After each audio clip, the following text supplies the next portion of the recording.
Now the next stitch I'm going to be showing you is the Lazy Daisy stitch, and actually it's a really simple extension of what we've already learned in a chain stitch. So to get started, you're going to push your needle up through the middle of one of our flowers. Pull it all the way up, and then you're going to take your needle and you're going to push it back down into the same hole. When you do this, you want to try and avoid stitching through the knot on the back side of your piece, because sometimes if you stitch through that knot, it can get a little bit tangled. So try and push it through without actually going through the knot. Now, as you pull down, you're going to be creating a little bit of a loop, just like we did with our chain stitch. And instead of pulling all the way through, you're going to take your needle and push it up at the end of one of our little flower petals. As you do this, you're going to come up through the loop you've created, and you're going to pull, pull, pull until you've made a little petal. Now, with Lazy Daisy stitch, you can create any shape of petal you like.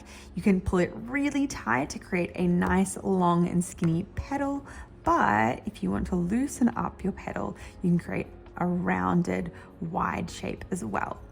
In these stitches, we're going to do about a sort of medium style of petal. That means it's going to be not too tight and not too rounded. Once we're happy with the size of our petal, you're going to push your needle down on the other side of your loop and pull. This is going to create a stitch that pulls your petal down and keeps it nice and secure. Now to do our next one, we're going to pull our needle up again in the same space, push it back down, and repeat the exact same steps. Again, nice and easy.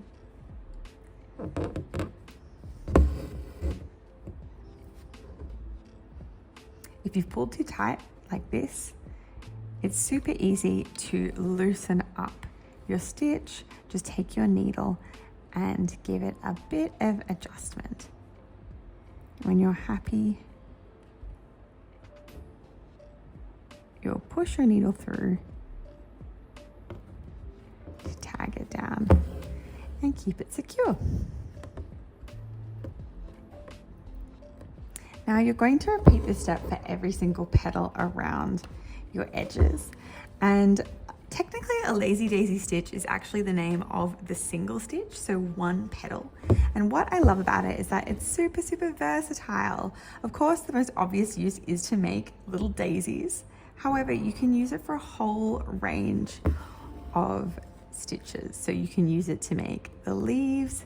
When we move on to these sections, we're simply doing the exact same stitch, but only creating 2 leaves instead of 5 petals. You can make a flower that has a lot more than 5 petals too. You can create beautiful, big, blooming flowers, or you can create floral shapes that just use 3 petals. There's so many ways you can use this really simple stitch. And another great thing about this stitch is that it covers lots of space. So if you are wanting to create a piece that is just covered in florals, you can do that really easily with just one simple stitch. So you could keep on repeating these Lazy Daisies all around your piece until your whole hoop is covered in a gorgeous little floral patch. You know, it'll look like a lovely field of flowers.